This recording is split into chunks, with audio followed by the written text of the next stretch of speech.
Welcome back to Follow the Rabbit, where we explore emerging trends and cultural phenomena to help you update your mental models on how the world is changing. Hosted by Johannes and myself. Hello, hello. At this season, we've been investigating a pattern we labeled health as a luxury, although we labeled it a long time ago. And today we're driving deeper into one of those most dramatic manifestations, the ripple effects of GLP medications like Ozempic across society.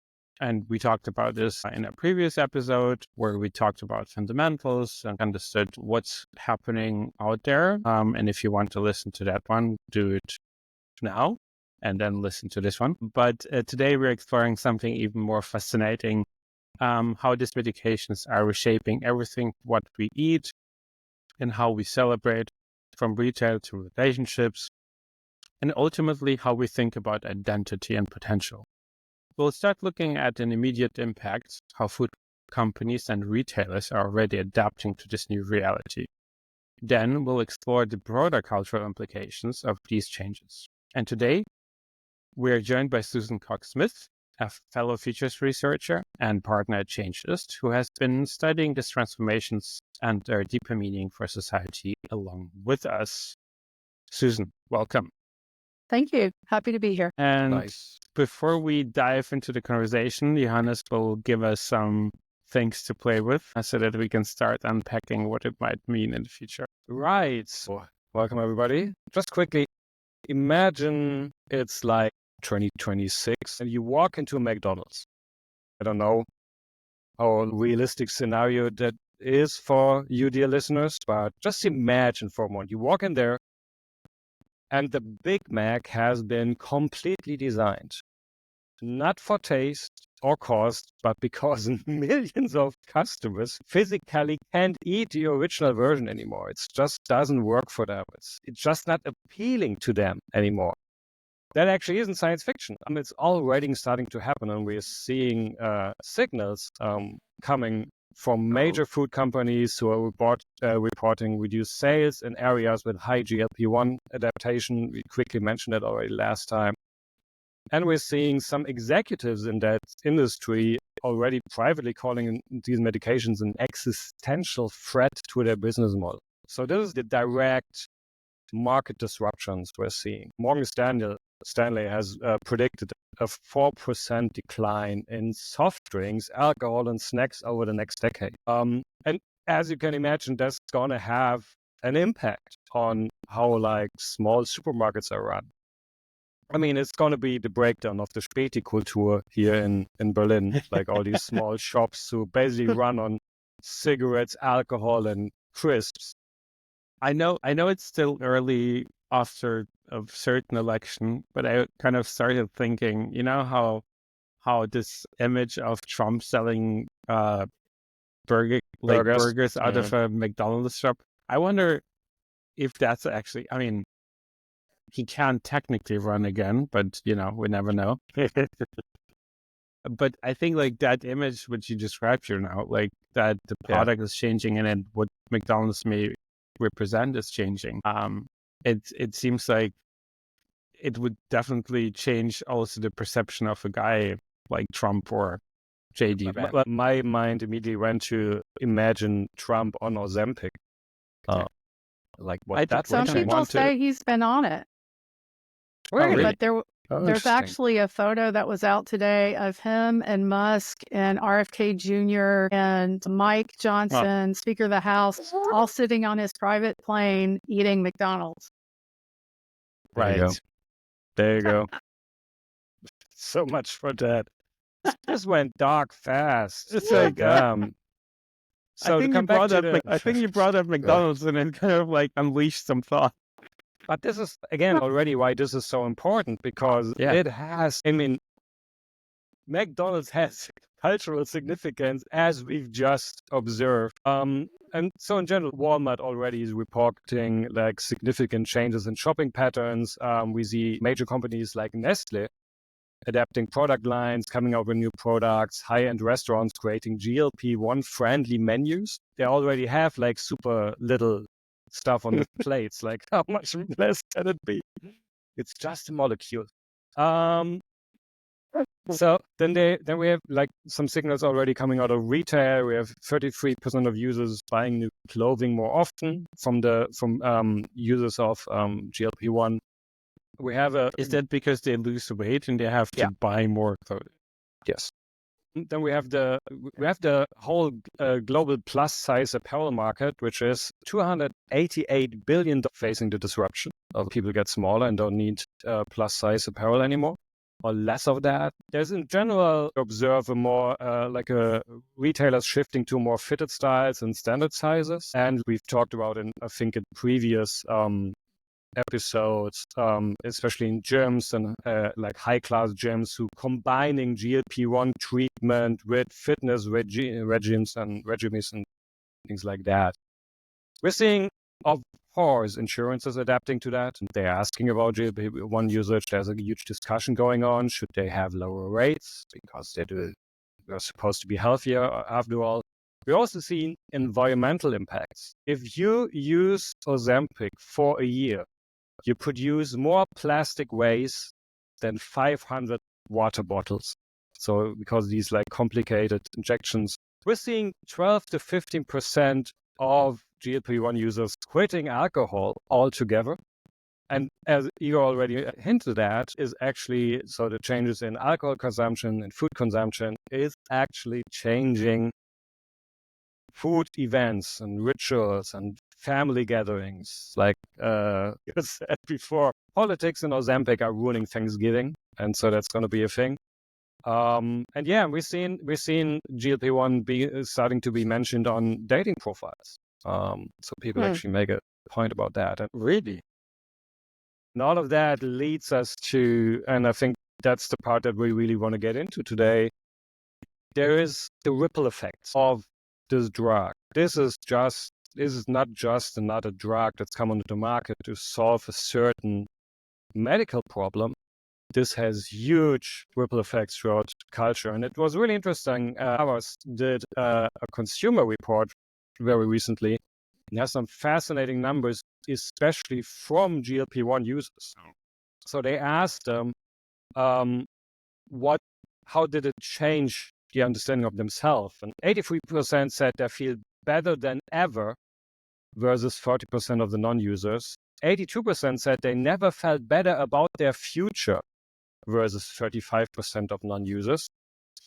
47% reported increased confidence versus 53% of non-users. And 82% felt good about the world we live in versus 65% of non-users. So it's changing not just their understanding of themselves. I think it shows how we feel about ourselves, impacts how we see everything. And it's interesting, like they asked them, like, what's your motivation for taking GLP-1 or Ozempic in that case?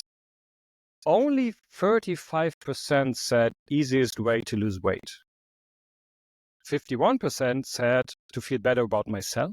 61% said to live longer, and 63%, and that's the most answered point, is to be healthier.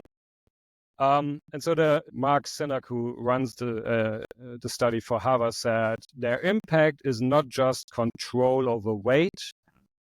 GLP-1 and these medications create a group of consumers whose outlook on life is changed, more confident, more empowered, and with entirely new lifestyle habits.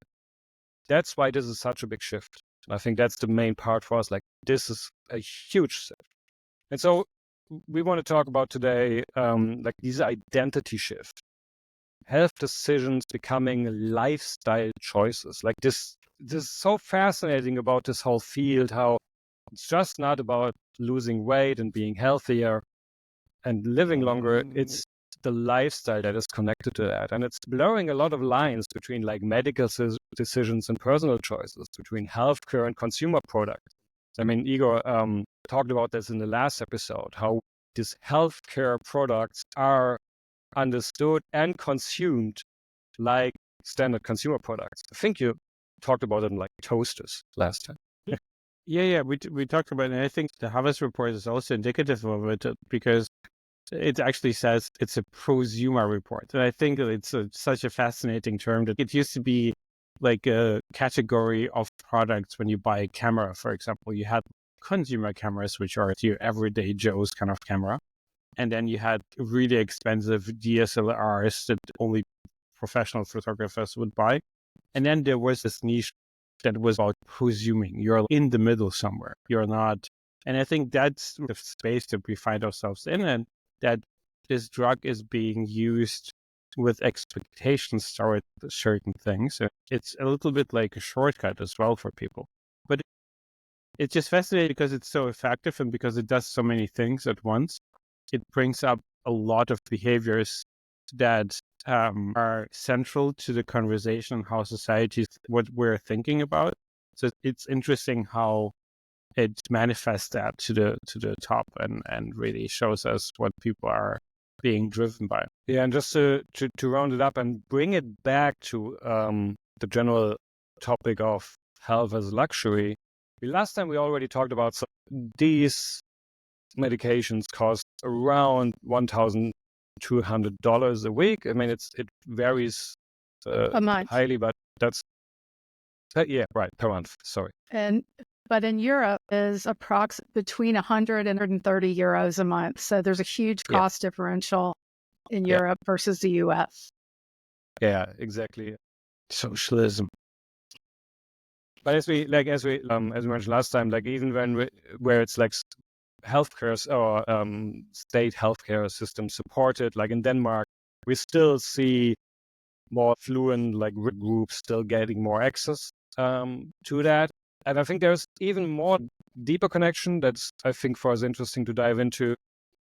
It's not so much about like only who can afford it, but what it means for society in general. So, for example, the whole body positivity movement of the last years, where is that going? It seems at a crossroad right now. What happens to love yourself at any size when size becomes a choice, or more of a choice, or for certain people a choice? And then the whole tension between acceptance and transformation. I think there's also a certain stigmata connected to people using GLP-1, because for others it can seem like cheating. So you didn't work to lose that weight, and there's an interesting stigmata connected to that. You can see that in some reactions when celebrities are being asked about it. They're often saying that diminishes the work that I put into exercising, because.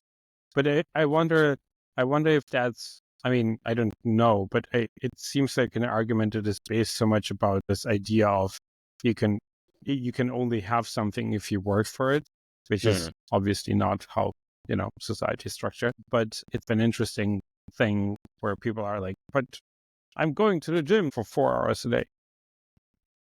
I was just going to say, I always find the comment sections on articles about GLP-1 drugs and how they're being used to be much more informative about public opinion about these drugs and how they're used, because you will always have a whole group of people who are like, I've maintained my healthy weight my entire life because I eat right and I exercise, I walk my dog every day.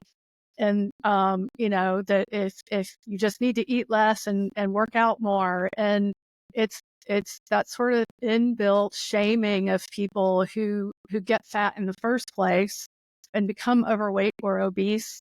And there's just such a bias against people who suddenly have an opportunity to be healthier and to reach and maintain a healthier weight. So it's just so indicative of how it's so built in to have that bias against somebody and then feel like they're cheating somehow because science found a GLP-1 that actually helps people get healthier. I think a lot of that bias is also against women because there are such, attractiveness expectations, and like 75% of adults in the U.S. are obese. And, I have kids who are in their 20s, and most of their friends and, sometimes they themselves are what you would consider overweight. So I feel like part of what the future of these GLP-1s is going to be may not be, what our generation expects, because you talk about the body positivity, and because so many people are overweight, that right now people don't have access to GLP-1s because there's not just lack of access, but like we have a pharmacy in our building here in Barcelona, and the pharmacist speaks English.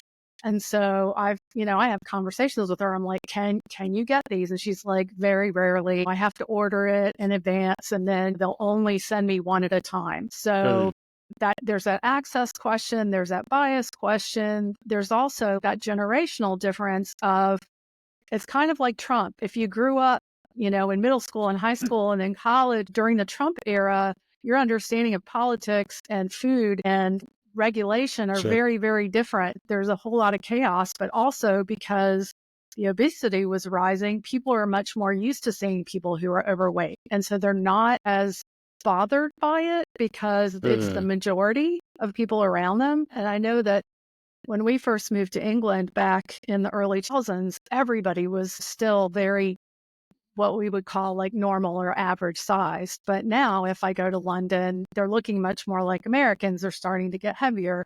Same here in Spain. I presume that, all of Europe is probably experiencing something similar. So again, it's that question of access and the big divide between who gets it and who doesn't get it. You can tell us a little bit how you came to research this from your point of view. What brought you into this topic? Give us some context. Yeah. Firstly, it's kind of a personal interest. My weight fluctuates all my life. I come from a family where, everyone is or has been overweight. My sister was morbidly obese. So in terms of, and died of a heart attack at like 58. So, for me, it's a very personal thing. I used to work in a gym. I was a group fitness instructor. So I've always been very, very invested in being healthy and being fit, no matter what my size. And so I always felt like it was important to understand and to know, what was true and what was, misinformation, I'll call it, to try to be nice about it. But it's why I really don't like to talk about health and wellness, because wellness is a concept and it's really kind of like a big selling point for something. And most of it is nonsense. It's like, take turmeric instead of statins, or compounding pharmacies and groups in the US like Hims and Hers are doing GLP-1 like injections, which actually some people are overdosing on because their delivery product is not the same and is not as accurate. But I've always kind of had this interest in, where's the truth? What does the research say? How are people really perceiving what this is? Do gyms work? Can you look like that woman on the Nike poster? Or depending on your genetics, you might be, weigh slightly less, but you're never going to have washboard abs, that kind of thing. So that's really my side of Change's business is all of that kind of health and those parts where we actually have a client right now who I can't mention, but they're a global food and beverage brand, and they're very, very interested in this and also the other technologies that are coming online that will be impactful on their business in the future. So that thing about, smaller portion sizes and, offering, taking ingredients out rather than highly processing things. So there is definitely interest in other areas beyond just, gyms or medical professions, that what's going to happen moving forward with as these become more available to more people. To me, what definitely is fundamentally different from, I guess, all the other attempts that I know of in terms of diets or approaches or exercise routines is the fact that it's very hard to make yourself like something different. So it's about going through a diet, but then still craving the burger, or stopping smoking, but still, wanting to smoke a cigarette. And I think what really changes with GLP-1, and that's the opportunity for us to riff about secondary effects and this idea session is, well, what happens if we actually can imagine liking something else? What does that actually open up? What are the effects and stories that we can start telling that were impossible because people lost weight by not allowing themselves to do something? And now GLP-1 helps them to actually have the effect and also not like the thing that actually made it so hard for them to lose weight or not, feel unhealthy. I mean, we talked a little bit about the portions and everything. I read this study that talked about airlines in the US are expecting that they will need less fuel because people will be losing weight. And they calculate, and I was like, wow, this is such a crazy statistic. That idea that if enough of this drug is being available, you can actually calculate different fuel consumption for airplanes because nations such as the States have lost so much weight that that's insane. And so I think that's the space where there is so much interesting stuff that can emerge out of it that we can see bits and pieces of in what is out there already. But I think there is so much more. Are there any surprising things you found in your research, Susan? It's like that at this one line in research, we're moving from the meme of I'm not ugly, I'm just poor, to it being the reality. And so I'm always wondering, this whole idea of how does it change from possibility to expectation? I think we had one signal where certain companies expect their CEOs to have be under a certain BMI because they say it's available to you. You have to look right for the part. Are there any things where you say, "Oh, that surprised me," or that was out of left field? That type of thing doesn't surprise me because I think for quite a long time, in the near future, there's still going to be this huge gulf between who can get it and who can't. And especially in a system like the US where there is no national health care, and insurance, especially with Trump coming back in, talking about getting rid of the ACA. And so then insurance companies can once again not cover you because you have pre-existing conditions. And some of those are diabetes and obesity. So it's going to take a while for the sort of tipping point of we've crushed the obesity epidemic because it's got to be affordable. It's got to be available. It's got to be accessible. And I just don't see that happening for a while. And so I think what will happen is you will have this, it will be a weight gap instead of a wealth gap, but it will be the wealthy who can afford to take these drugs and to maintain their weight. But they've always had that. They're getting BBLs and getting implants, but then when thin is in, they get those taken out and they, do their Ozempic and they get really skinny again. And that's one of the things that plays into that body perception that I think will be really interesting, because you'll know if someone's fat that they're not rich enough to buy the drug or to get access to the drug. It's where that whole bias thing starts playing around again. Well, clearly you're poor, and it isn't anymore just you don't eat well, you don't eat nutritiously. It's because you can't afford to take the drug that will make you thin, and you can still only afford to buy the highly processed foods that make you fat. I don't shy away from using the word fat, so I hope that doesn't offend anybody. I think, just saying overweight is kind of one of those mushy terms. Yeah. And I don't say fat to shame people. It's just we have to call it what it is. So if you're overweight or obese, and I've been fat. And even when I was a group fitness instructor, I was fat. I taught 10 classes a week and I was still fat. So I know that it is not necessarily somebody's wealth status that allows them to have a good body. There's a lot of genetics in that.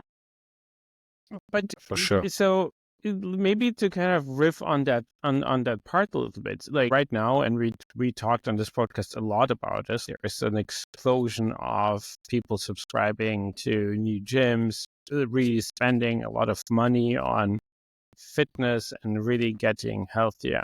And if I'm like looking at the statistic that Johannes told us in the beginning about, people are taking GLP-1, they're feeling amazing. They feel like they're doing this for their health, not for losing weight. And are they going to quit their equinoxes? I mean, is that like down the line when you kind of like take, like, if you can afford, I mean, also it's about money, right? So if you, let's say it stays for the US part, like for 1200, about 1,200 is a lot of money, and going to an expensive gym is also like $300-400 if it comes down to it. Are people going to quit gyms if they notice that GLP-1 is actually helping them get there faster or even more consistent? It's easier, I guess. I'll give you a statistic that was true when I was working in gyms. 80% of the members pay gym fees for the 20% of members who actually go to the gym. Right. So for a lot of people, paying for a gym membership is paying themselves to be more healthy, even though they feel like paying the price is what's going to make them healthier, not going to actually going to the gym. So I think gyms will continue to exist. I think the shift really is going to be more towards, if someone loses 20 or 30% of their body weight, there's a lot of excess skin. There's a woman that I follow on TikTok who talks about her Ozempic face, but she's lost like 165 pounds, and she will regularly like pull up her t-shirt and show, the flesh of her belly that is just loose and saggy. So I feel like probably going forward, the more people who have access to the GLP-1s and do lose large amounts of weight, they're going to spend that money on plastic surgery, not on a gym. Like they may join a gym after they've had plastic surgery because they think they can now get a body that's more like what they want. But, I feel that rise in plastic surgeries is really going to be the thing that you see. Because there's no point in losing 165 pounds if you can't wear a bathing suit. Because, that's a good point. They will relaunch SnipTech. Yeah. There's somebody writing a script at Hulu or something like that. From what you said, I have like the point that you made before. We have the tendency in our minds, if we think about the future of these things, to jump right to the future of it and say, oh, in the future, it's going to be like that. But the really important part is the timeline in between that you hinted at, when it's not fully there, when it's kind of weird. Like for me, it's like always the example of like we talk on autonomous cars, that one day there will only be autonomous cars, but the really interesting part is the time in between, when like different levels of autonomous cars are available and some on the street, and we get weird TikTok videos from San Francisco of Waymo cars all blocking them each other. Part that I find really interesting. And the first effect, what's happening here, is that we're actually getting a feedback loop on how food is actually influencing a lot, how weight is influencing a lot. We see all of a sudden all these connections. They having problems now. All airlines are recalculating like fuel consumption. So fuel consumption goes down for airline. It's like save the climate, use Ozempic. I find this really fascinating how like something becomes more apparent now, that there is something that is changing one aspect of it, and we see more connections. Well, the second horizon is always the most interesting one.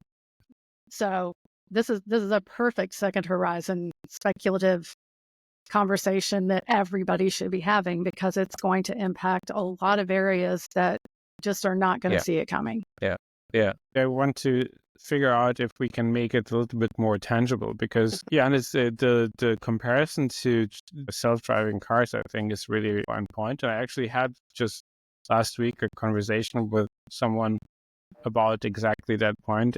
I mean, for me, in at least like Western countries, it's hard to imagine how fully autonomous driverless cars will be actually a thing without cars being banned outright, in a sense that privately owned cars and the way we think about individual mobility needs to be rethought from the ground up for it to be possible for driverless self-driving cars to operate fully. And then I talked to someone who is an expert in that field, and he told me this story about how it works in China, and that's why we don't see that much. So the Didi cars would stop basically at the specific points, and they will be super specific about where they can actually park and when you can get onto that cab. And it's like 3 meters left and right, but it will not stop just anywhere, right? It's not the super individualistic idea of how Waymo works. And that's why it gets stuck all the time. But that's why we are all make fun of it. It's less about the individual and more about how do we organize traffic. And I feel like the question becomes then here for GLP-1, what are the large scale effects that societies want to engineer for themselves, knowing that is coming up? And I think that study that you referenced, Johannes, they're asking the question, well, we started with treating diabetes with it. Now it's becoming very clear that this is far more than diabetes. And we talked at length about it. But I feel what's missing right now is that two things. One, what is possible with it? But at the same time, there are no long-term studies. So I feel like, I don't know, like other drugs like that were introduced at scale, and then people are like, well, but what does happen after 15 years? What does happen after 20 years? What are the negative effects of people only imagining that they can lose weight now with GLP-1, right? It's not about the diet. You don't have to change. You don't have to work on your diet on your own. You just have to take the GLP-1 and it will tell you what you need to like. It's a little bit like AI as well. So yeah, I'm kind of curious about that. Part of taking GLP-1s and getting on them is that you have to either be diabetic or you have to be fat. So the future of GLP-1s might just be that nobody needs them anymore. You know, and that someone would have to consciously raise their BMI high enough so that they could get on the drug to lose weight, which doesn't make any sense. And that's one of those tipping points. We know that celebrities will have access to it because they want to lose 3 kilos or something like that. But you've got to kind of reckon with how will people think about, I want to lose weight, but I can't get on this drug until I have diabetes or until my BMI is over, I think it's like 33 or 35, something like that. And so are people going to just start deciding that they have to get fat enough so that they can take the drug and then lose all the weight they want to lose? I mean, that seems like a bad way to think about your body. You know, it's kind of like an actor. Market? I mean, the compounding pharmacies that are, you know, trying to make these, they're not as effective, and they're, you know, and the delivery package is wonkified, but, you know, they'll get better.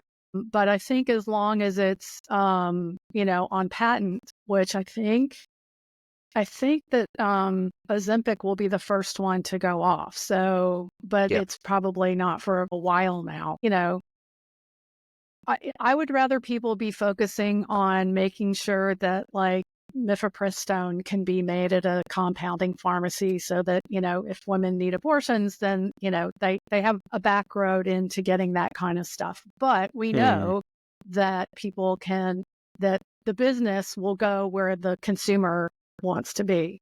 So yeah, we'll probably have, you know, black market and that kind of stuff for people who, and, you know, in places like in big urban areas where there are lots of wealthy people, you'll always have doctors who are willing to prescribe, you know, off-label, which is how Ozempic got to be the popular choice in the first place, because none of them, except for Wegovy, is approved for weight loss. They're all just for diabetes. So, you know, now you do have one specific drug that is, you know, officially licensed to be used for weight loss.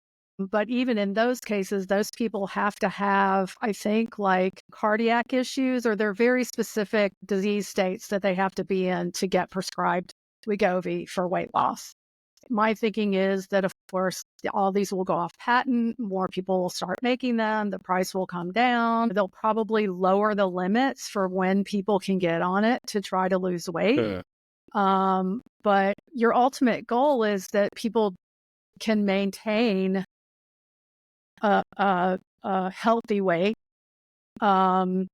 without having to go on these drugs. And that's, again, where the food companies come in to this, and the medical professions come in. That's what's so sort of riveting about this whole idea is it is a miracle drug. It really is. It does a lot of things, and it goes beyond what it was developed for. And that's amazing. And you've got at least a decade to say, yes, they work. There are side effects, but they're minimal and they tend to go away. But you do have to stay on it for the rest of your life if you want to maintain that healthy weight. So there's just so much that's interesting to me about the sort of regulatory environment of where this is going to go in the future, and, how that might change, how people have access to these drugs, what are the limits for getting on them? What are the limits for getting off of them? Second Horizon is just so full of little tiny, push pins that are like, don't forget about that. And don't forget about that. And, how are we going to deal with that? I quickly looked it up. The patent for the general patent for Ozempic is running out in the US and the EU in 2031. Oh, okay, really soon. It's actually running out in 2026 in China. But Novo has some secondary patents around like dose regimens and preparation methods and stuff like that. Probably, and it did them later, so they are running out in like 2033. Mostly in the US and in EU, so it's not that far off when this runs out. Let me be kind of, I don't know, like the accelerationist in this one, or like I did not see that one coming.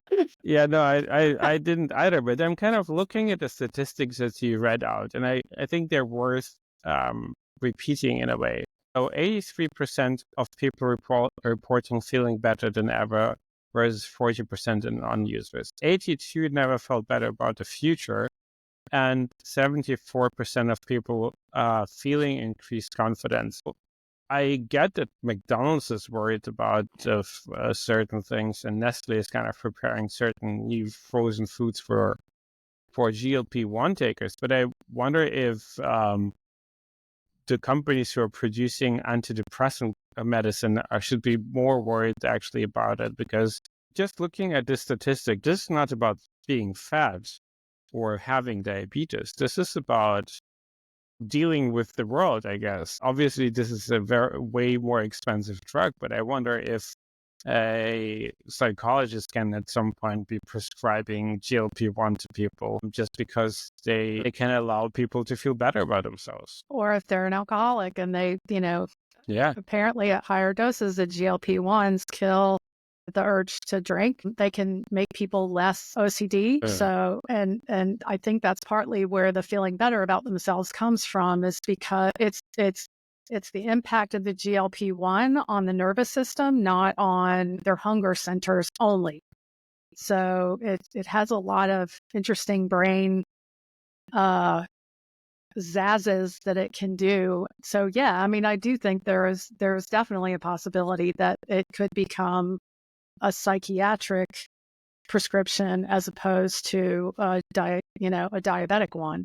And I do think that's sort of where a lot of people are scared, because we've had miracle weight loss drugs forever, like going back, decades and centuries. So, I mean, Coca-Cola used to have cocaine in it. So, I'm sure people felt better about themselves after they drank their Coca-Cola the first time. It's like, I love this stuff. Why wouldn't you? Exactly. But it feels like there's either something big coming after people have been on it for 20 or 25 years.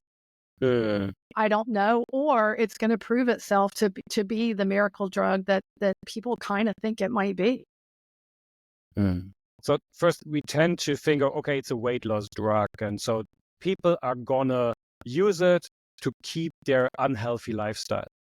But the amazing thing from what we hear about it is that it actually changes what do you perceive to be appetizing and interesting. It's not that you don't like the Big Mac anymore because it makes you fat. It is purely unappealing to you. And I want to is the thing that Ozempic is really doing in the brains of its users, that it gets them closer to their image of a healthy, perfect, good lifestyle thing. They're like, oh, this is the best version of me kind of thing. And this is why they feel more confident and this identity thing. I need to stop thinking about myself as Patrick Bateman before I start using it.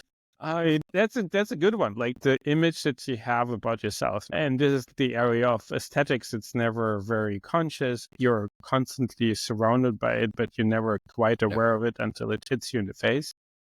And so the question becomes also what happens to body positivity when it becomes clear that you can do certain things with GLP-1, which are not requiring you to have a certain BMI, for example.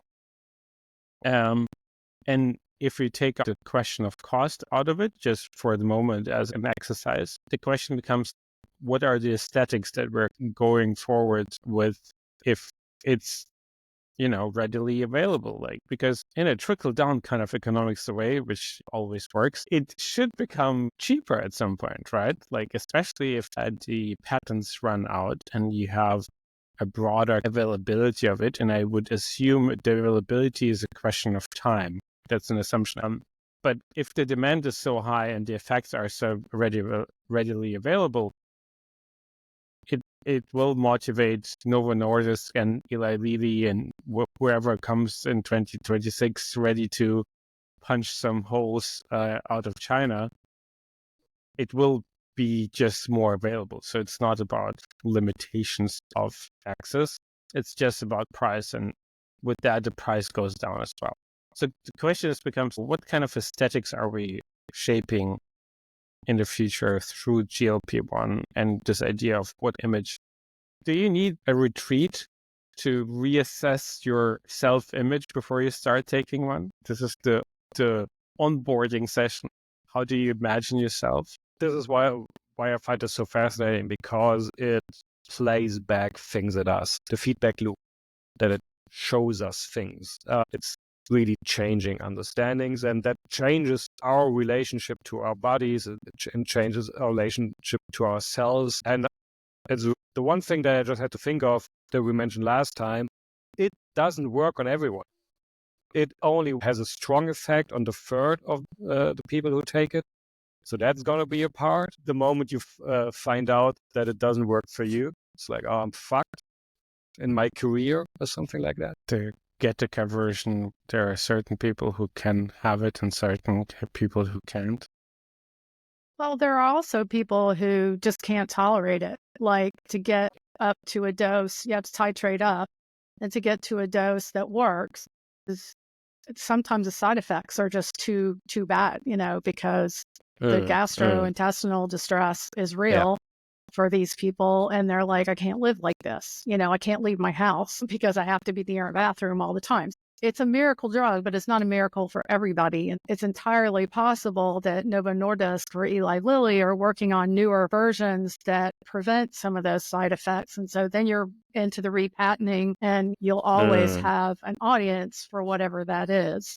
To go back to the TikTok lady that I follow, she talks very much about how, for her, Ozempic quieted her mind, that she wasn't constantly thinking about food and eating, and that she was very insecure because she was so overweight, and that every time she lost weight, she would gain it back. And that was the best part of being on a GLP-1 for her, and why she'll never go off of it is because that it changes her brain chemistry to where, she can think about other things and be more productive at work and be more there for her kids. And so I think, that's something that you you also have to sort of be thinking around like, who gets to have access to this if it's their mental health that really needs helping, not necessarily their weight. When I read the statistic about how, a certain percentage of people don't just have a constant running conversation going on in their minds, I was like, how do I get that? Like, my brain never shuts up. It's hard for me to go to sleep at night because my brain won't stop talking to me. So, I feel like that's part of the appeal of a GLP-1. It's not just that people can lose weight. It's that it modifies, like you're saying, they feel more positive about themselves. Their lives are less cluttered or stressful, and they feel more positive about themselves, not just the way they look, but also their capabilities, what they're able to do, whether that's wear a bathing suit or write a better report for their, work product. So, it's just such a fascinating area that's like a real deep dive for me because the broader area of all of it is really interesting. And it just impacts in so many, every single steep category has got something in it for us. I think it's going to be interesting also when the media way of talking about those drugs will start changing as well, because for now those studies, I feel like from what I've seen, are not quoted very much. The way kind of gets being talked about is mainly through diabetes and losing weight. And I think if those statistics start repeating themselves in different studies, the media will also catch on. And I think it will kind of start changing the perception of what those drugs can actually do in a wider way. And I think that's also going to be an interesting effect to watch in terms of who starts asking for this and what effects we'll see in the conversation around it and the culture of GLP-1. I think that's a good way to bring it to an end. Still, I got one quote in my script left. It's from Ellen Atlanta, and she wrote an article about all of this in Day's Beauty, and she said, unless we work to change things, we are approaching a future in which our beauty standard evolves to an ever-expensive ideal, further increasing the opportunity gap between classes. And I think brings us back to a red thread we had through all of this conversation, actually to all of this season, about what happens when health becomes a new luxury, and all the implications of that. Susan, thank you so much. That was super insightful. Thank you so much. Oh, thank you. Good to have you with us.